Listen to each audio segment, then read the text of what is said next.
Okay, let's get started. So folks, welcome to our PhDs in remote industry roles panel discussion.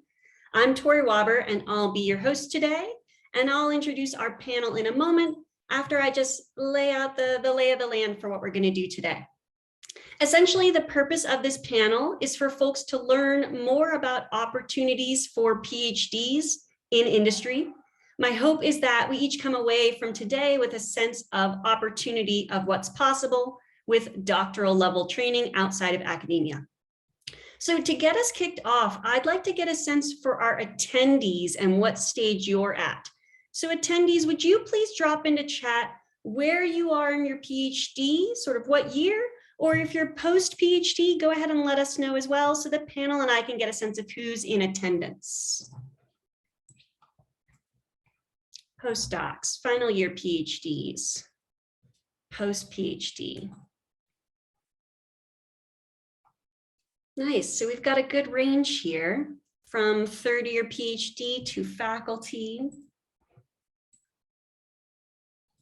Many years post-PhD. Nice. Okay, so panel, you have a sense here that there are folks from anywhere in midway through their PhD all the way through faculty. And so you can think about that as you're talking about your experience in terms of the audience who's here. All right, so here's how we're going to run things today. We'll kick off with a few questions that I've prepared for our panelists, and then we'll have chances for attendees to drop questions into chat. And I'll do my best to read questions that we haven't addressed yet, but heads up, because of the size of the attendee group, we may not be able to get to everyone's question. And we'll wrap up as the hour comes up, just to be respectful of everyone's time. As a heads up, panelists are speaking on behalf of themselves, not on behalf of their organizations, just to be clear there. All right, so let's get started by introducing our panelists. I'll introduce myself. My name is Tori Waber. I'm a career and leadership coach. I got my PhD in human evolutionary biology from Harvard back in 2012. I then went and worked in the tech industry for 7 years. I worked at Facebook and Google across a number of different roles. And since 2020, I've been running my own business as a coach. I enjoy helping PhDs move into industry, since that's a leap that I made and I've helped more than 50 people make. And so I really like to encourage folks to see possibilities there. I will go ahead and introduce the rest of our panel. So we have Ashley Ruba, who completed her PhD in developmental psychology at the University of Washington. She's currently a UX researcher at Bold Insight. And I saw Ashley wave, so folks can see who Ashley is. Brandon Nutting completed his PhD in mass communications and social psychology at Texas Tech University. He's currently the VP of product strategy and data science at MVP. Wave hi there, Brandon. Nicole Betts completed her PhD in cognitive psychology at Northeastern University. She is currently a marketing research associate at Integral Ad Science. Ryan Collins completed his PhD in media arts and sciences at Indiana University. He's currently an SEO analyst at Terrakeet. And Oscar Ortega completed his PhD in chemical and physical biology at Vanderbilt University. He's currently a senior scientist at Applied Biomath. And these folks are all working remotely, and so we'll have the opportunity to share what that's like with folks in attendance. All right, panel, so let's get warmed up with some lightning round questions. These are just quick answers. We'll get into more substantive ones in a moment, but we're just going to popcorn around quickly. And again, quick answers for these ones, and we'll cycle through. You folks ready? Sure. Okay, Brandon, Mac or PC? Mac. Nicole, cats or dogs? Cats. Oscar, sunny day or cloudy day? Cloudy day. Okay, Ashley, aliens, do they exist? I have no idea. No, I'm going to say no. No. Ryan, espresso or drip coffee? Frankly, I don't drink coffee, but I guess espresso just for the caffeine. Brandon, inbox zero, yay or nay? Bubble zero. You don't have to get the inbox zero. Those bubbles have got to go away. I can't have those. Okay, bubble zero, nice. Nicole, socks with sandals, yay or nay? Whatever works for you. Yep. Nice. Oscar, it's brunch time. How do you want your eggs? Hard boil. Nice. Okay. Ashley, pineapple on pizza, yay or nay? No, absolutely not. That's a firm no. Nice. Ryan, messy desk or clean desk? I prefer a clean desk, but that's an ideal situation. Clean desk ideal. Nice. Okay, Brandon, this requires a visual. Toilet paper like this or like this? Like this from apparently the patent. I don't know. That's like the way it came from, I guess. Okay, there's a patent to go that way. Nice. Nicole, what's the dustiest key on your keyboard? Oh, I don't know. They're all pretty clean. Probably like F1. Oh, that suggests PC, right? Oh no, there's F1 on Mac. Okay. Yeah, no. Oscar, last non-human animal you encountered? So non-human as a like domestic. Sure. I saw a moose once. Moose. Nice. Yeah, pretty cool. That's pretty cool. Okay. Ashley, last time you ate chocolate? Last night. Very recent. Nice. Ryan, last emoji you used? I mean, the laughing face emoji I use often. I like the emoji that's like an upside down face. I don't know what it means, but I think it's useful in all these situations. Who does know what that means? It's a mystery. All right, so those are just a few popcorns to get us warmed up. Now let's dive into some questions about being a PhD and working in industry. So we'll get kicked off with a question that I imagine might interest a number of our attendees, and that's rationale for leaving academia. And so I'm curious, Ryan, maybe you can start us off. If you would share your rationale for moving from your PhD in academic life into industry. Yeah, so I know there's like a short answer or like a long answer, but I think I'm going to try to choose like the medium answer. So I think the main thing was that my goals and priorities, they shifted. I went into my PhD program with this sort of interest in being a film studies professor. I really just enjoyed like going to the movies. I just enjoyed like historical aspects of like movies and just kind of like these kind of like cult cinema and all this other types of like things that interest me and all this thing within like film in itself. But I kind of learned as I went along that it's really tough to be in humanities and social science research as I kind of slowly kind of shifted towards the end of my PhD, especially when you have a family.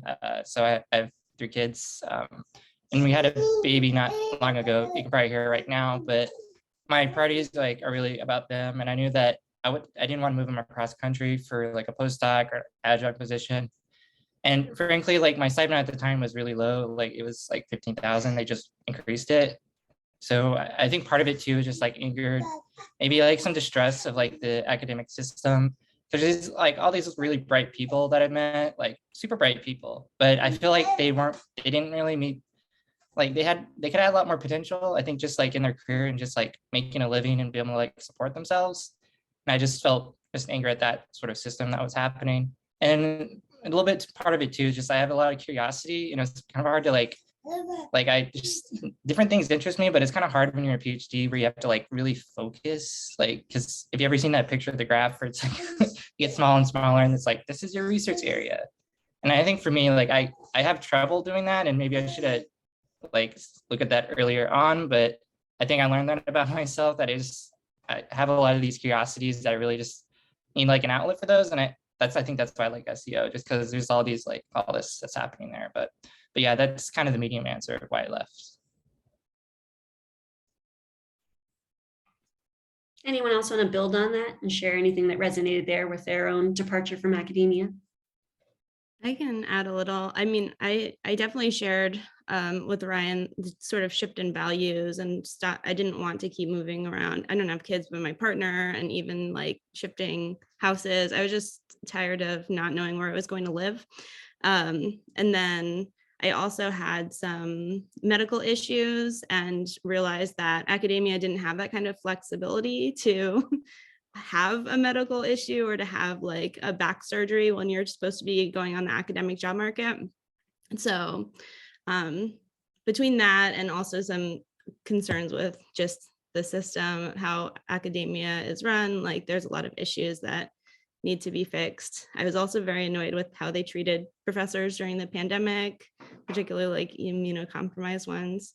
But the story that I told mostly when I was interviewing for jobs was that my priorities didn't really align with academia because they wanted more basic science kind of research, and I wanted to do things that were a little bit more applied, which I could do outside. I'll add on to that because I have a different, I went through it all. I did the job market. I was a professor for 4 years at one institution and then moved to another institution. So I did all the moving around with a spouse and then a kid at the second one. And my reason was more frustration with the system and the way that things were going and the antiquated nature of it. And I was relatively successful, but still frustrated. And watching all the things you guys pointed to definitely reinforced a lot of that. It almost felt like a straw that broke the camel's back situation where priorities shifted on hiring a new dean that wasn't aligned with the reason we got hired. And so there was a lot of kind of in-group, out-group stuff going on. And it was time. It felt like it just was a build for me, a gradual build of like, all right, I don't really want to be a professor anymore. That, and credit my wife for continually saying, you would be better doing something else in tech or doing something and getting away from here. This is making you miserable, and really pushing me to consider it.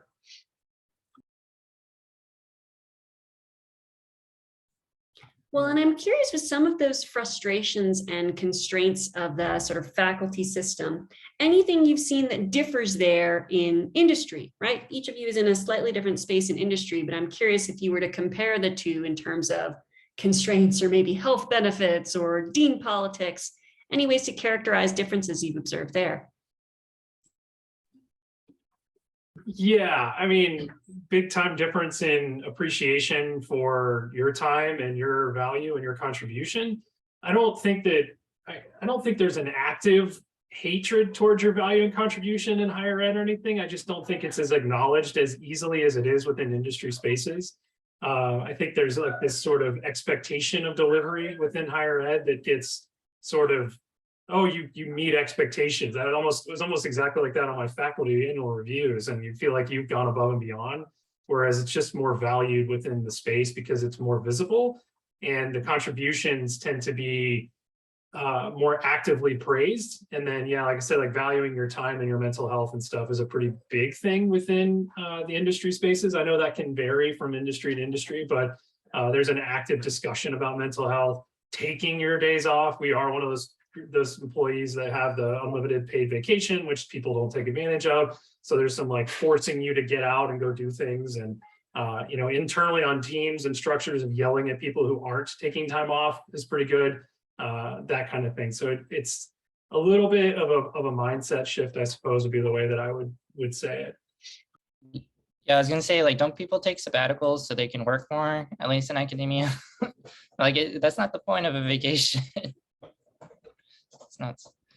Yeah, I can roll up my answer to these first two questions. So I was like R1 tenure track faculty or bust, took a postdoc for that reason. Started my postdoc 6 months before COVID happened. And then all of a sudden I'm a third year postdoc and on the job market, and it's way more competitive than it's ever been. And I didn't get anything the first round. I just like couldn't imagine like staying in my postdoc for 1 second longer. I was having a pretty like somewhat toxic advising relationship, but I was like, I desperately need to leave. And moving into industry, what I told people when I was interviewing, what I like still very much believe is that academic research is way too slow for me. So I work in UX, and like I'm doing a study start to finish in as little as a week, sometimes like a month at the very longest. And I mean, I love writing and like wrote a lot of papers, but putting together a slide deck with just like bullet points and insights is just so much better. And you don't have these kinds of toxic power dynamics that come with having tenured faculty members who can never be fired and thus can kind of just do whatever they want to grad students and postdocs. And I've like seen it all, I've heard it all at this point, and there's just everyone in my company is so nice. Like it's just vastly different and super collaborative. I'm not pulled away at my desk like working on everything all by myself. Like I'm always with a team of like 4 or 5 people working on a project. So like everything is different and like everything is better, and I'm getting paid twice as much as I was as a postdoc, which is really nice too. Yeah, yeah, maybe I can add a little bit more about yeah, my side. So I think the main reasons why I left academia is because like first kind of like why I didn't enjoy writing. So like writing papers was really hard for me. And so just like have like a really hard time. And then at some point I started looking for postdocs. At one of the postdocs interview, I was asking about like, you know, work-life balance, and they were like, whoa, what is that? And so that was like a red flag. And so I was just like, you know what, I think I'm just gonna go for like an industry job. And I think one of the big differences that I have found is that like projects are really well defined, and like they're like deadlines. And so like that's like that really helps for like the kind of like the style that I like to work. And so like there's like this project, and then there are these milestones that I have to, you know, finalize by a certain time, and then I know what I have to do.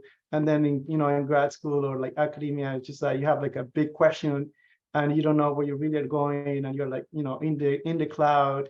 And so you spend a little time there, and then it's like, yeah, I don't know. And so I'm much happier in the industry now. Yeah. Well, and I'm curious, you know, panel, just quick topics that I heard there. Just a show of hands, how many of you feel the work is faster pace in industry than you had in your PhD? Much faster. That would be the first thing I would point out, is the speed difference. And then the other one that goes that I heard mentioned, how many of you are paid more now than you were paid in industry? Right? Pretty clear differences there. Anything else folks want to speak to, you know, differences you've observed? I've heard some about the role of HR, work-life balance, pace, pay. Anything else that you've noticed about differences in industry versus academia that you would want to call out for our listeners, our attendees? The only other thing, I guess, so being able to work remotely has been so great. And I mean, that's part of the goal that I had in this job search. I wanted something that was remote or hybrid and local. But my role is technically hybrid, but I've only been to the office twice. So, and been there for 5 months already. And my boss is like, we will never force anyone to go to the office because of the pandemic. We understand that people have health concerns. It's just kind of the opposite messaging that we got in academia for professors.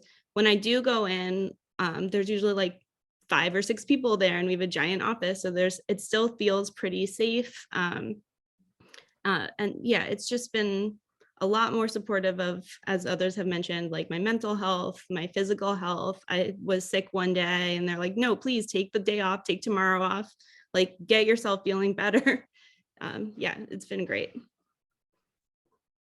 Yeah, and I think I just want to add, like, I think it was like in academia, there's a very like strong division between like quantitative and qualitative like research methodologies, and in industry, it's whatever like actually solves the problem. Like I think it's people are less kind of focused like on that sort of research sort of methodology, or you get in those camps.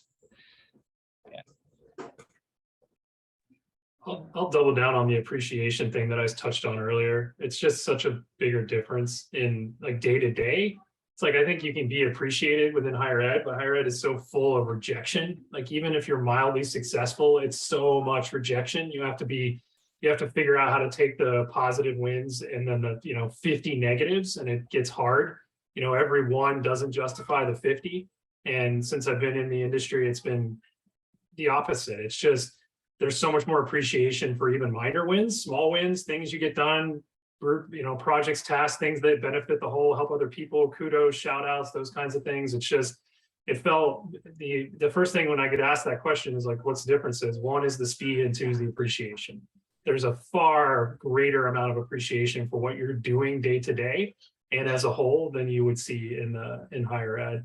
And as far as speaking to the remote thing, that's been a happy accident because I actually packed my entire life and moved from Lincoln, Nebraska to Austin, Texas to join this current company. And then we went fully remote when I started, and we've gone fully remote ever since. And now they've ended their lease. They're never going back in the office. We started hiring fully distributed. They recognize that we got faster and we're actually better during the pandemic being fully remote. So a lot of industries have figured that out, that people work, they're happier at work and work better being remote, and they've stuck with that. And I building off of the rejection thing, like in academia, I had this whole program of research that I was so personally invested in. And so every rejection was like, I am a bad scientist. And you just take it so personally, especially when reviewers can be so personal and mean.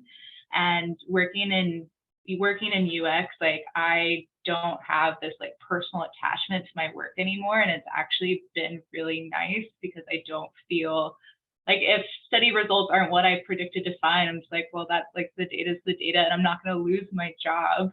I'm not going to like have trouble finding a job or getting tenure because like the p-value isn't less than 0.05, you know? So that has been a really nice weight and shift as well.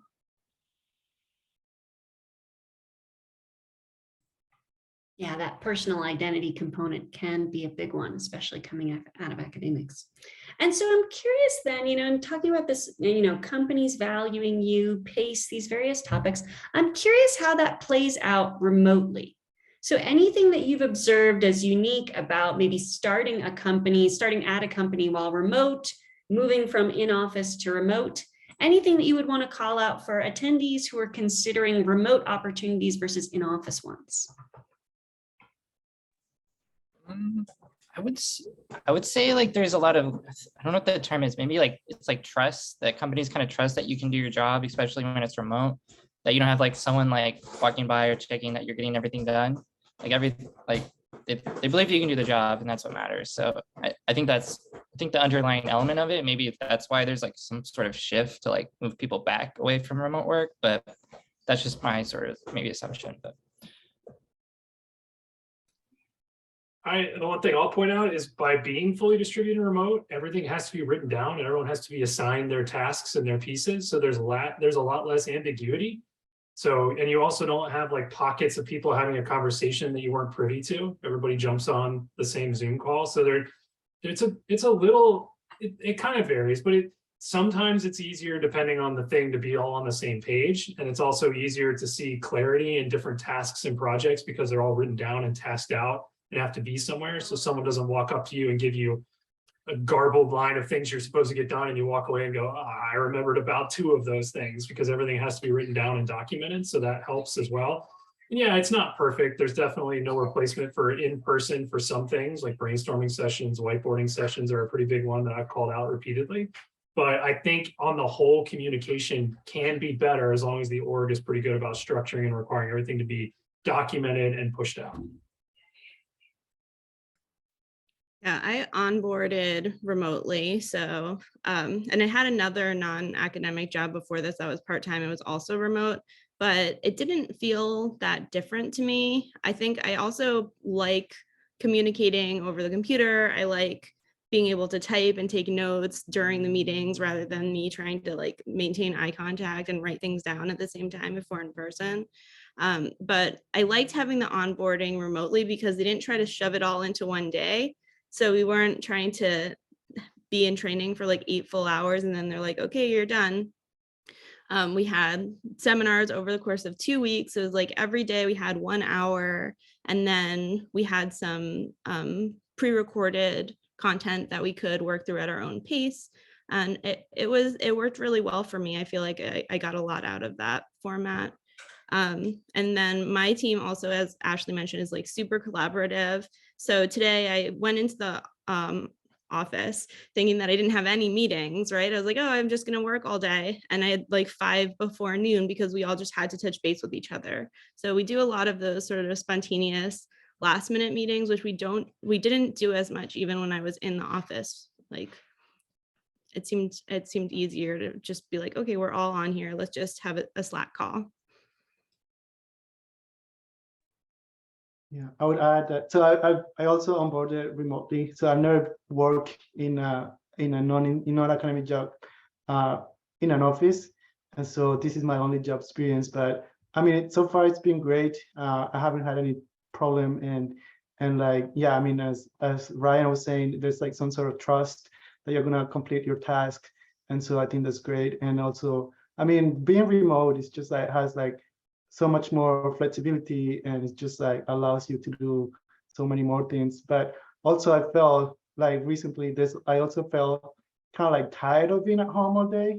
And so it's just like I mean, I try to do exercise and walk. I take a lot of walks with my dog, but sometimes I just feel like, oh, I wish I could go to the office, 1 or 2 days, but I'm kind of like far from my office. So, but yeah, I mean, I think there are more pros than cons anyway. Yeah, I'll definitely echo what like Oscar said. I think like my job is like it's mostly remote, but I do travel a bit to do on-site data collection, because when we're working with physical products, you have to like be in person to do this research. And so I'm traveling a bit, but a lot of the stuff we do is remote. But I will say that like it is nice to meet the people I'm working with in person and to like hang out and like do data collection and then go out to dinner and stuff like that. So I do miss like interacting with people in person a little bit. And yeah, it is. But the remote job has allowed me to live in a city that otherwise does not have tech jobs at all. And so that's also been really nice. It just gave me more flexibility to live where I wanted to live. Nice. Well, and so I think folks are hearing this sort of, the advantages of remote work, and in many ways that feeling natural in companies, but also some considerations to manage at the same time. So I'm going to ask for folks in attendance to drop questions into chat at this point, and I'll do my best to collate a few of those to ask the panel. And while folks drop those into chat, panel, a few sort of show of hands questions came to mind for me. So I'm curious, raise your hand if what you do now is more collaborative than the work you did in academics. Right? So a lot more interaction with other folks. And then this might get complicated if it's more than 10, but rough number of meetings you had today. Brandon's like, I'm in management now, so that's all my day is. So yeah, it's probably around 10 right now. And I saw Ryan 0, Nicole 5, 2. Right, and so I'll just call out for attendees, depending on the type of industry role you're in, there can be very different sort of balance between heads down work in your laptop, heads up work in meetings. And so be aware that that's something that varies role to role. All right, so let me see if I can pull some questions here. So maybe actually panelists, I see a question here. How did you land on the type of role that you're in now, right? So moving from academics, there's often one type of training, and you then have to translate that into a new role. How did you land on your current role? I think I can answer that. So for me, it was like a lot of informational interviewing. Like early on, I think when I made the decision to leave, I think it was like 2020. I really was kind of exploring different like careers, like I guess broad sort of careers. I looked at like data science, UX, and it was just kind of through informational interviews, just talking to people and kind of getting feedback and kind of seeing where my strengths were lying. I just kind of ended up in SEO. Just I think because that sort of mix of like arts and science, but yeah, I would strongly suggest informational interviewing. Just like talk to people, like just ask questions as many as you can if they allow it, and then just kind of narrow down like what you need for that position that you want. And I think the key, like that's what I would say. I would absolutely endorse that. And that's what I ended up doing actually my last year as a PhD, when I was thinking about at that point moving into UX. I did my PhD in Seattle, so I had friends who had made that move already who were psych PhDs. But I wasn't like convinced that I fully would like UX. So if you're on the fence, like an internship is another way to see if you really like the field. And that also gives you a lot of really good experience that will help you ultimately get a full-time job if that's what you like. But yeah, I actually didn't realize that I liked UX until I was like going through my interviews and doing case studies and stuff. And I was like, oh, this is actually more interesting than I thought it would be. Because my background is in infant emotional development, so it's very far away from what I do now. So I thought like if I wasn't working with kids, I couldn't possibly be like happy in my job, which is absolutely like not the case at all. And that really surprised me. So I think another piece of advice is just to like be open to things that are maybe outside of like your specific research area. Yeah. Go ahead, Oscar. Oh, okay, yeah. So in my case, I in my last year of my PhD, my PI, my advisor, he got me an internship, and so I work on something very similar of what I was doing in grad school, and so I think that was pretty helpful, and also that helped me a lot building like connections, and so I have a lot of networking, and so once I started applying to jobs, people that I met in my internship, they were recommending me for the jobs that I was applying to. And so I think that helped a lot. And the other thing that I was going to say is just like, I just found whatever I like and anything that I had slightly experience on, and then I just applied to all of them. So I applied to like, I don't know, maybe 100 jobs. And then I got like a bunch of different offers. But yeah, that was my approach. I didn't know I was doing data science when I was doing data science was kind of what happened there, because I worked on psychophysiology. So I collected heart rate, skin conductance, and facial electromyography, and then wrote scripts to analyze that data. So I was doing some of that without realizing that's what I was doing. And it was all networking though. I had friends from grad school that had gone on to applied professions, and one of them had made a comment about me apparently of having a data science background and a sports background. And I had taught the social media class at Texas Tech. And so it was a good fit for me. And that was definitely a little bit of a happy accident. I was looking to leave, was frustrated, and they had reached out to me about doing some consulting work for them. And so I took on a consulting gig with a sports team and submitted a bunch of data to them. And they were kind of blown away at the depth that I got to with the data due to the PhD level training that I had. And they had never even thought about like tests of significance or anything like that on their data. They just ran simple percentage differences on everything. And so I dug deep into the data and found some things that they never thought of. And then their CEO kind of said, what would it take to get you to walk away from higher ed? And that became kind of a conversation I didn't know I was prepared to have. And that was kind of how mine happened, a little bit different than the traditional way for sure. I was recruited for my job. So I wasn't like marketing research wasn't on my radar when I was applying. I was mostly doing UX or insights research. And before that, I had cast an even wider net, and I was doing some instructional design because I like teaching. So just, again, a lot of informational interviews. And I did get an offer from the contract part-time instructional design position, and the offer was just a lot lower than I wanted.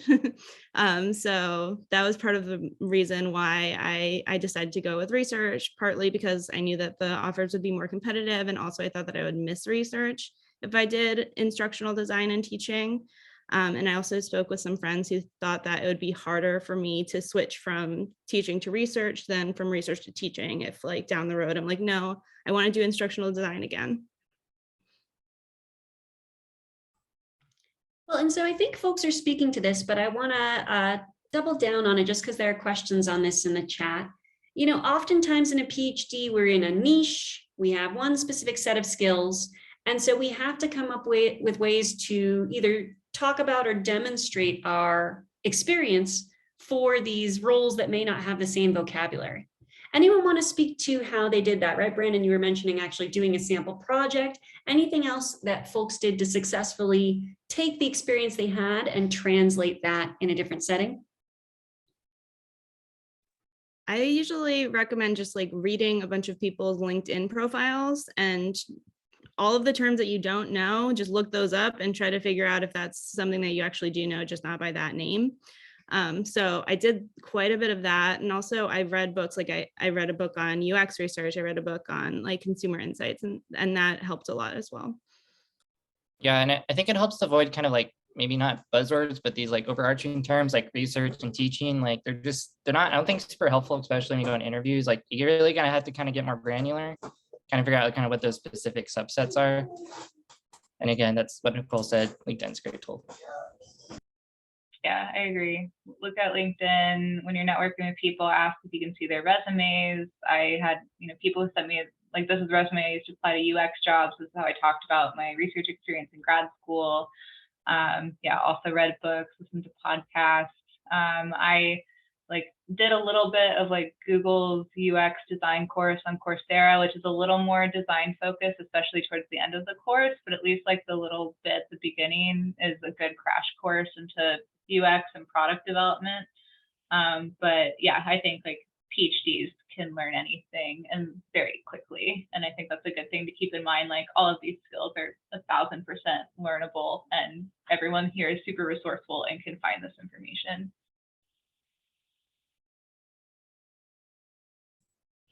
So there's one other question coming up in the chat that I want to be sure to voice. Sounds like some folks are on the fence in terms of academia and industry roles. And so as you consider your time in industry, any cons that you want to call out? Man, I'll preface this with absolutely, like I said, I got pushed out in a way. Like I was frustrated, and my wife was like, you would be so much happier. And so it wasn't my idea per se to walk away. I was going to, but there was a lot of outside help. So I'll be your first critic to tell you one thing I like versus another. But none of the cons outweigh the pros. The only cons that I'm ever able to come up with are you lose a little bit of flexibility year round. You know, obviously in higher ed as a professor, I had 9 months where I was working pretty hard, a lot of hours. And then I had 3 months where I could ease up a little bit and write on my own schedule and be home for family. But now I work from home and I go downstairs and have lunch with my kids, and I have dinner at home at night every time. So you lose like that 3-month chunk that you used to get where you get to be more flexible, but you make up for it on your day-to-day. And like I said, all those other things kind of far outweigh that. If I had to point to anything else, you know, it's like the industry work kind of does this. Like you have periods where you're working pretty hard and your days are exhausting because you're doing a lot of stuff and you're in a lot of meetings, a lot of things are going on. And then you have periods where you're kind of like looking around for stuff to do. So that was a little bit of a change for me. And so that's kind of a con, because there are times where you're just like, geez, I got a lot going on. But then there are times where you're like, you know, BSing with coworkers and not doing a lot. So I guess I would call that a con, is it's a little bit inconsistent on what that's going to look like from week to week. I feel like one issue with this question is that like academia versus industry, it's like so a lot of people don't have a choice to like stay in academia. Like Brandon said, like you're pushed out or you can't find a tenure track job because there just aren't enough jobs. And so that's like one thing to consider, is like, even if you want to stay in academia, you may not be able to because there aren't any jobs. I love my job and everything has surpassed academia in every way, except for maybe one thing, and that I am starting on like an entry-level job. And I do feel like 4 months in, I have outgrown my role a bit. And, you know, I went from managing a bunch of projects to, you know, other people are the project lead now. And I think it's just, I didn't have any UX experience. I didn't have any industry experience going in. And so, yeah, you might be taking a role that's where you're like, you grow out of it kind of quickly. I don't think that's necessarily a bad thing. I think I'll move up really quick, and I think other people do too. But that's the only con that I can think of. But again, I'm being paid so much more money, so I'm also just like, whatever. I would add another con is that like doing my PhD, or the PhD is like more curiosity driven.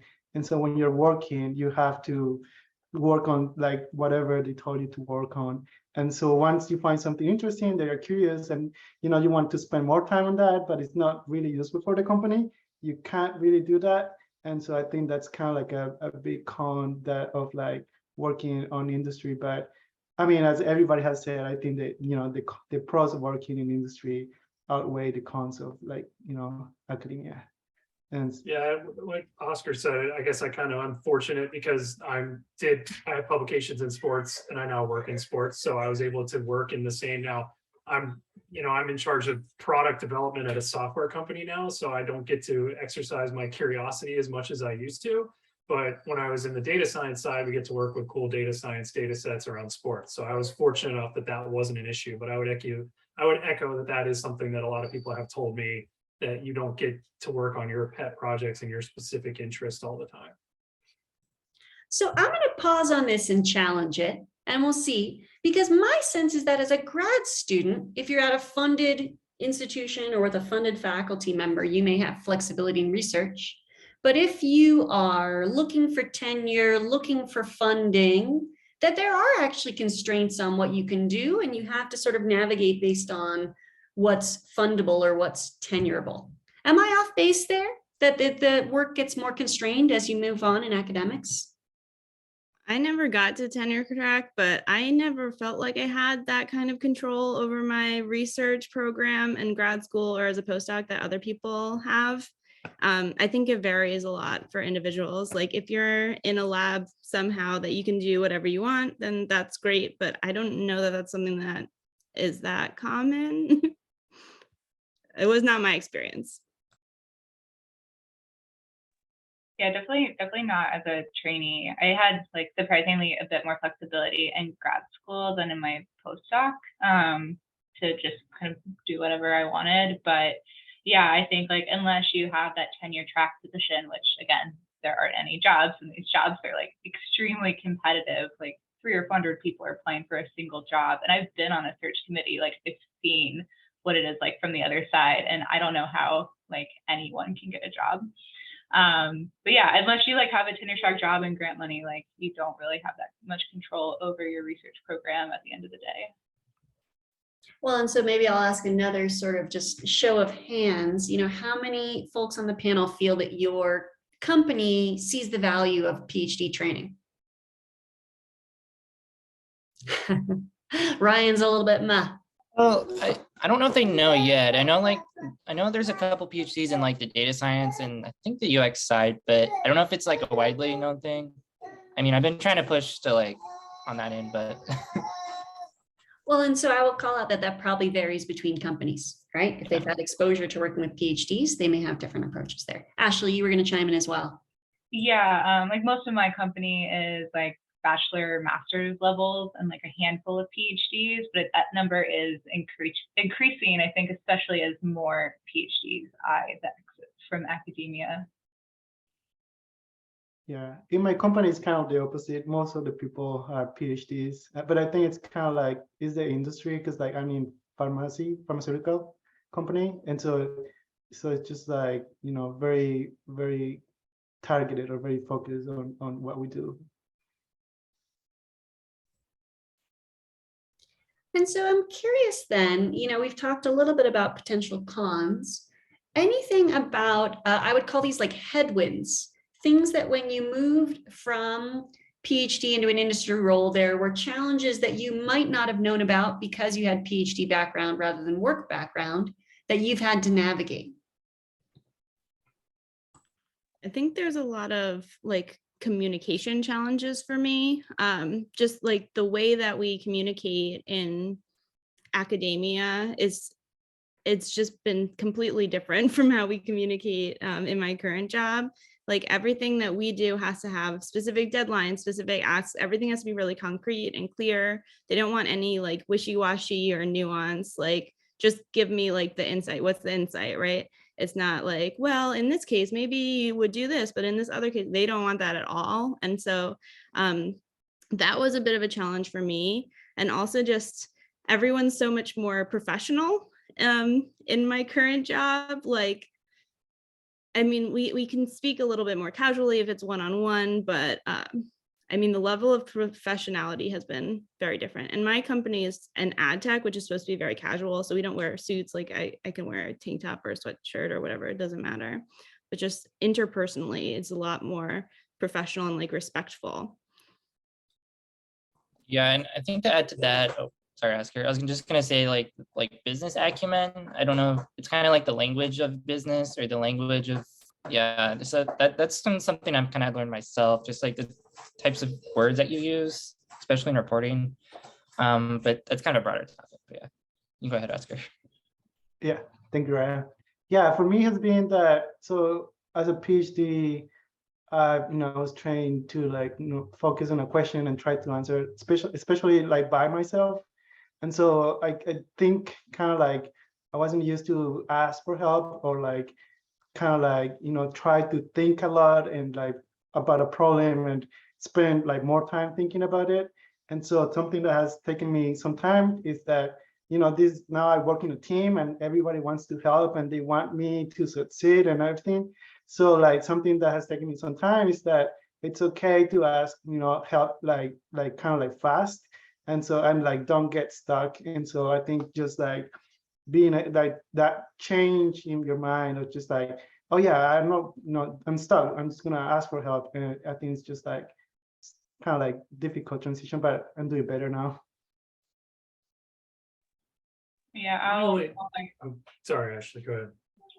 I'll endorse and kind of like roll up what everyone else has said. I would say like the business side of things has definitely been like a bit different in terms of like learning about product development and, there are dates when products need to ship and like how do we get there. And then also some like interpersonal stuff where I think that I was told that I'm maybe like a little bit too skeptical. Like I ask too many questions in a way that like PhDs are like very trained to like drill down into things, and I need to like kind of dial it back a little bit. And so that's been like, kind of a learning experience for me where like it is research, but it's not academic research. And so there's just like, it's not, I don't want to say it's like not as rigorous because it is rigorous research, but the time scales are so much shorter. So it can only be like so thorough. And I think just learning like how to ask questions in a way that doesn't like rub people the wrong way is something that I'm still like working through as I move out of this like very nitpicky world of academia. Even though I went business to business and taught kind of business stuff, I would echo the jargon thing. I was writing down acronyms as fast as they were thrown at me. And I was in this space and it still was like, wow, the amount of like acronym and jargon, I would write it down and then ask at the end or like look them up at the end of the day. But I will say the biggest hurdle, the headwind that I experienced was in my own head. I was sure that because I was in a different path that I had no idea what I was doing. And I felt like I was an outlier and I was like off to my own space. And I think it was all in my head. Because when I actually dove in and actually got involved and got into conversations and collaborating and everything, I never felt like I was off. It was all in my own. So that's just something that I think we have to grapple with, is that we are like, there's this whole thought of like, you're in higher ed, you're trained to be a professor, you can't do anything else. And it's like, you start to like internalize that. And that was my biggest headwind, is that I internalized that. And my advisors were all like, you're going to be in an R1 and you're going to be super successful. We're going to publish together and blah, blah, blah. And you like buy into that. And then it's almost feels like a failure when you go somewhere else. And it's like ridiculous, because failure, it's not like you're successful doing this other thing. And only if you internalize it, it's a failure, is where you're going to feel that way. And so that was my biggest headwind, was like thinking that I was doing the wrong thing by going into industry. And then you start to realize that you didn't. And then you're successful here and you feel better here in so many different ways. Even you just have to like kill that little thing in the back of your head that's been put there for so long. Well, I think the panel is articulating these sort of external challenges of getting work done in teams with dependencies, and the internal ones. Out of curiosity, panel, show of hands, how many of you had an advisor who was supportive of pursuing an industry role for their PhD students? Okay, so we've got yes to some. Right, anything folks want to comment on there?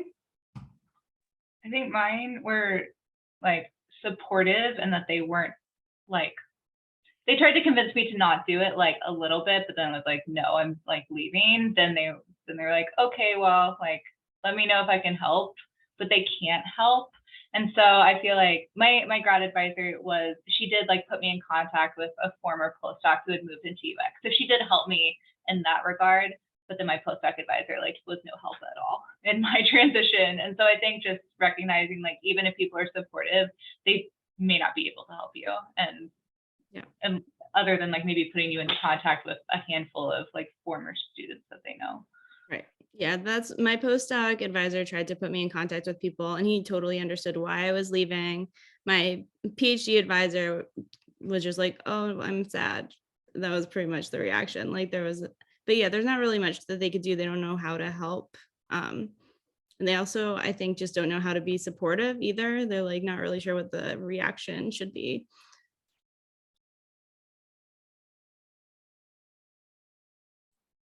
So complicated space, ranging from maybe advisors who will make you feel like an abject failure to those who are supportive. And then among those who are supportive of industry options, knowledge varies as well. And so I'll just say that to normalize for attendees who maybe feel like there are folks around them in their departments who are making them feel that failure or judgment, right? That doesn't mean that what you're choosing is the wrong thing. You get to make your own career choices, but be aware that not everyone has the capacity or knowledge to support where you're headed. So we have a few minutes left, panel, and so maybe I'll do just a quick round the horn. And I guess the question I would ask is maybe one thing that you're learning from our conversation today or seeing differently from what you've heard from the other panelists.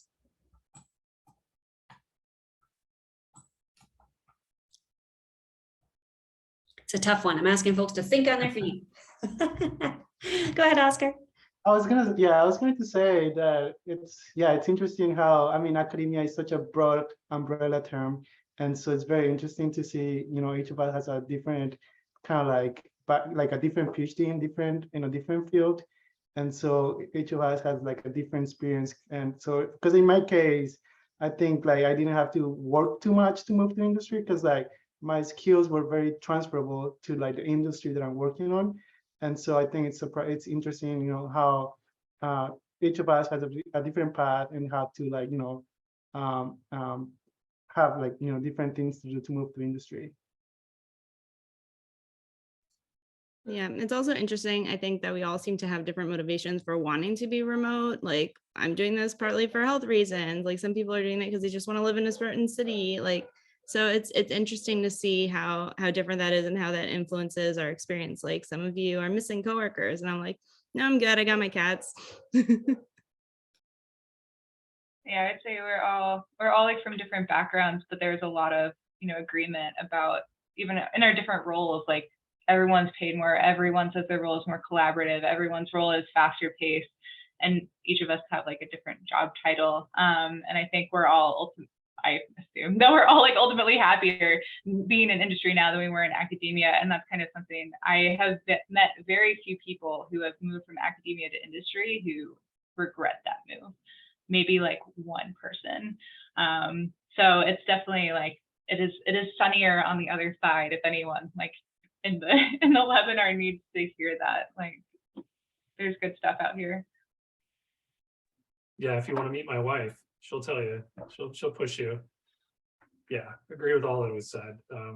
Yeah, it's been interesting to hear that perspective, because I had heard from a lot of people like get out when things were going the way they were, and I was afraid to do it. So it's nice to hear that there's other people who are experiencing the same kind of thing.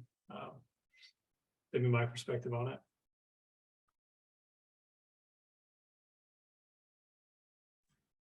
Ryan, anything else you want to jump in with? No, a lot of things that were said today really resonated with me. I'm glad just kind of hearing everybody's stories, and because it really does kind of like, it makes a lot more sense now when I just kind of look back at it too. A lot of commonality across arcs, even in really different types of arc. Well, so I want to wrap up here just to be respectful of folks' time. And so first thing I want to do is thank our panelists for sharing their experiences. I know I learned a lot today, so thank you. And hopefully folks, you'll see the panelists, you'll see folks will thank you in the chat. It's really, I know that folks find this hugely valuable in terms of hearing others' experience and expertise. So thank you for making the time to share yours today. I will also say, I'll drop a moment here for folks to connect further. So I'm going to drop my LinkedIn into the chat, and if other folks want to do that in case they want to connect following up, this is a good moment to sort of drop things into chat. And I know, Ryan, your company is actively hiring as well. And so if anyone wants to sort of drop in, any recs that they're looking to fill where PhDs might be helpful, there are many PhDs here who are seeking opportunities. So we'll take just a moment to facilitate connections there. All right, so thanks again to panelists, and for both panelists and attendees, I hope that each of you finds fulfillment in your careers, that you find yourself doing something that meets your standards in terms of pay, where you want to live, and that you are also doing work that fulfills and excites you and channels some of your PhD curiosity into wonderful impact. And so I'm sending that wish for all of you today. Thanks so much for making the time to join. And there will be a recording available afterwards in case you had to miss part of the panel. And I'll thank our panelists and thank the attendees and hope that all of you have a wonderful rest of your day. Thanks so much, everyone. Thank you. Bye. Thank you.